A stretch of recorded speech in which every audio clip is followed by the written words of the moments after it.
Hey everyone, welcome back to the channel. This week we're doing ground beef dinners.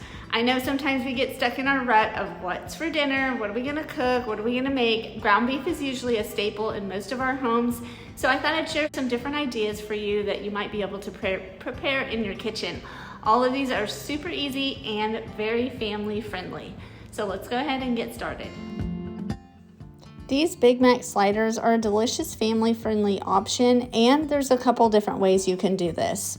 I started by dicing up half of a yellow onion into thin and small slices. Turns out that I only used half of that, so you'll only need about a quarter of an onion, or if you like a lot of onion, of course you can use the full half.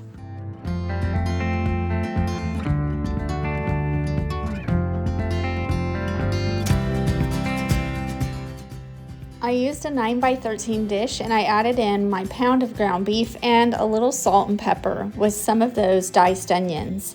And I started mashing the ingredients together.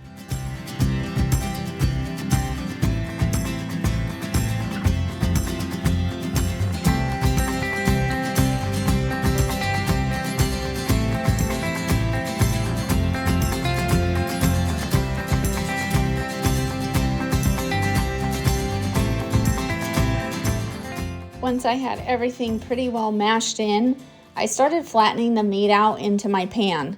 Of course, you could just make small patties, but I wanted to try this method.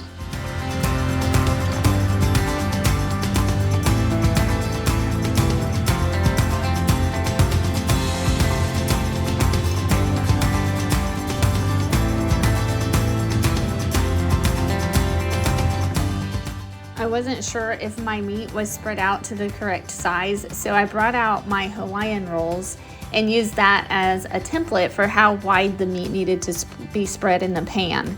And I would recommend spreading it across the whole baking pan though, because the meat does shrink up when cooking, and so I ended up having to cut up my meat later to make sure it fit, and you'll see that later in the video. Next, I put the meat in the oven at 350 degrees for about 25 to 30 minutes. While the meat was cooking, I went ahead and cut the tops off of the Hawaiian rolls.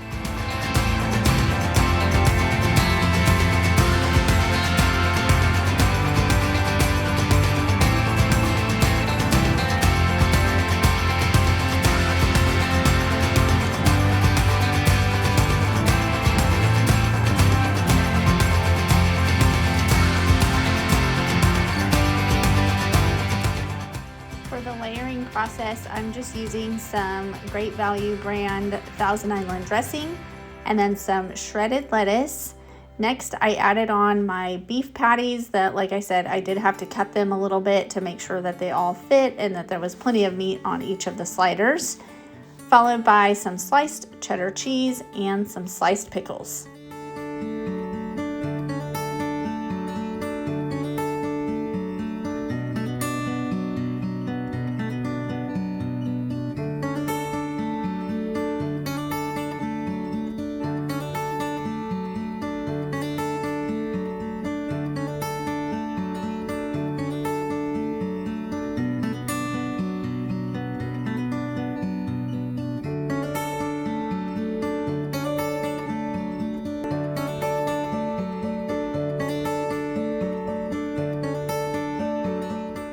For the final few steps, I put the tops of the Hawaiian rolls back on and went ahead and gave it a light coat of butter and some optional sesame seeds just to be Big Mac official. That's obviously an optional step. I popped it back into the 350 degree oven for just about 5 minutes. And once I took it out, they were nice and everything was nice and toasty warm. And they really do taste just like a Big Mac. I highly recommend this. It's very family friendly and everybody just always loves these.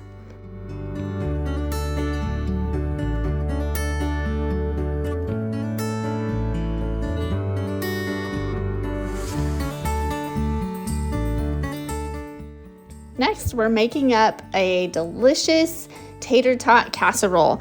And I've made one of these in a previous video, but it was slightly different. These are so versatile and so easy to make. So for this one, I started by browning up 1 pound of ground beef And then I added in 1 tablespoon of minced garlic and 2 tablespoons of taco seasoning, and just give it a little stir.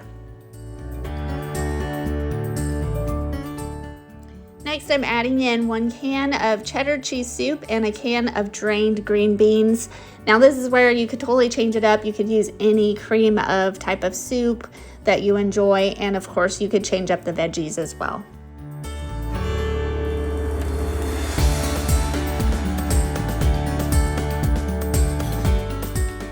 Next, we just toss in 1 cup of shredded cheddar cheese. I do give that a little mix, and then over to my prepared 9x13 baking dish, I spread that meat mixture evenly across the dish.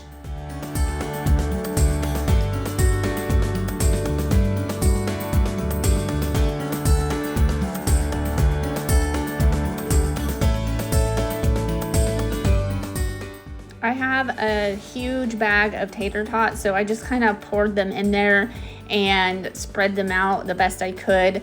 I do try to make sure that the tater tots are not stacked on top of each other, that it's a pretty even layer.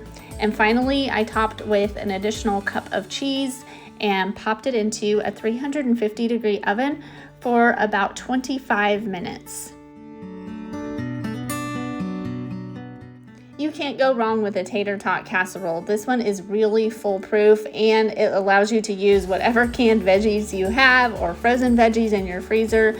So we love this one. It's a family favorite, and it's very simple to make.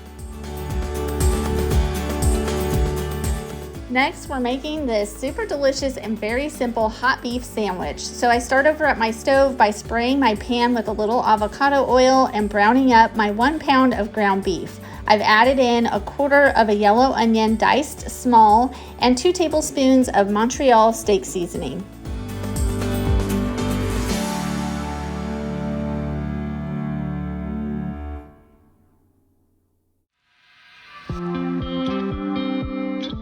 Once the ground beef is pretty well browned, I go ahead and add in 1 diced up green bell pepper and 1.5 tablespoons of minced garlic.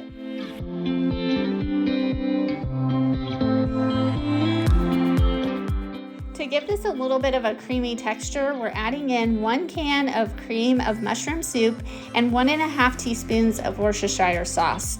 And I'm adding in a pinch or so of salt and pepper. Give it a little stir and let that simmer for about 5 minutes.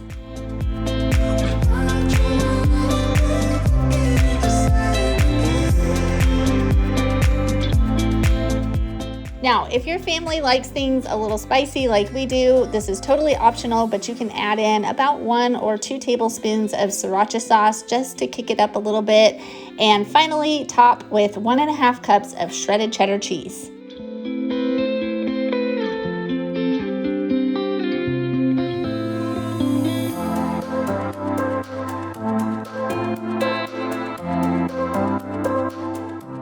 So we top our meat mixture on some just regular hot dog buns, but you could totally change this up by putting it into a tortilla, or even putting it on top of tortilla chips would be great too.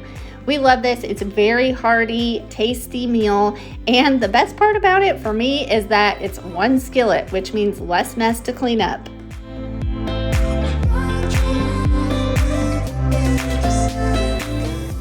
Next up, we're making a super simple and delicious Korean beef. So over to the stove in my skillet, I'm spraying a little avocado spray and gonna go ahead and start browning up 1 pound of ground beef. While that's cooking on the stove, over in a mixing bowl, I'm adding in 1/2 cup of low sodium soy sauce, 1/2 cup of orange juice, 1/2 cup of brown sugar, 1 tablespoon of cornstarch, and 1 tablespoon of toasted sesame oil. Give that a good mix and set it aside.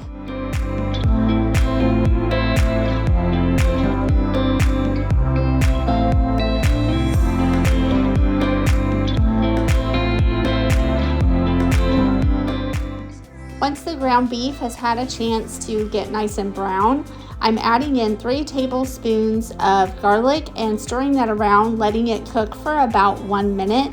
Next, I'm pouring in that soy sauce mixture from earlier and allowing that to come to a boil. Once it comes to a boil, I go ahead and lower the temperature and let it simmer for about 5 minutes. I love to serve ours with a little white or brown rice and some steamed broccoli. I also topped it with some sesame seeds and sliced up some green onions for garnish. It's such a beautiful dish and it tastes really, really delicious too. All right, well that's gonna do it for this week's video. I hope that you enjoyed. I hope you found some inspiration and encouragement to create some new and interesting meals for your friends and family at home. And as usual, I'll leave all of the ingredients listed down in the description box. So if you want more details, you can check that out there. And I will see you in next week's video. Bye for now.